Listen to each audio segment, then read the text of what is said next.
வணக்கம் மக்களே! நம்ம இன்னைக்கு பார்க்க போறது போன வாரம் ரிலீஸ் ஆன சிவகார்த்திகேயன் அவரோட தயாரிப்புல வெளிவந்த தாய் கிழவி படத்த பத்தி தான் பார்க்க போறோம்.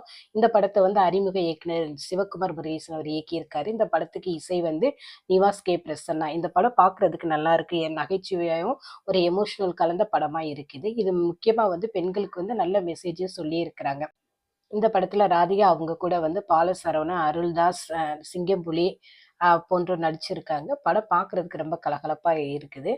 இந்த படத்துல பார்த்தீங்கன்னா, ஒரு பொண்ணு கடைசி வரைக்கும் தான் சொந்த கால்ல நிக்கணும் அப்படின்ற மெசேஜ அழகா சொல்லியிருக்காங்க. அதே நேரம் பார்த்தீங்கன்னா, க ஒரு அப்பா, அம்மா குழந்தைகள கடைசி வரையும் காப்பாத்திர்றாங்க. ஆனா, அந்த குழந்தைங்க அப்பா, அம்மாவ கடைசி காலத்துல காப்பாத்தாம கைவிட்டுறாங்க அப்படின்ற மெசேஜ் இதுல சொல்லியிருக்காங்க.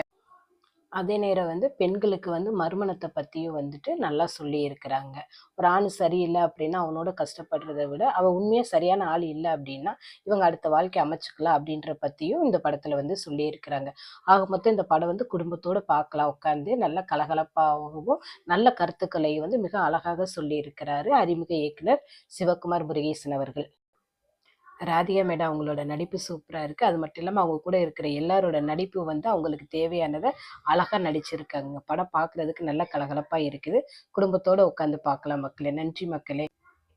உங்களுக்கு என்னோட சேனல் பிடிச்சிருந்தா சப்ஸ்கிரைப் பண்ணுங்க, லைக் பண்ணுங்க, ஷேர் பண்ணுங்க. நன்றி மக்களே. இன்னொரு படத்தோட நான் உங்கள சந்திக்கிறேன் மக்களே.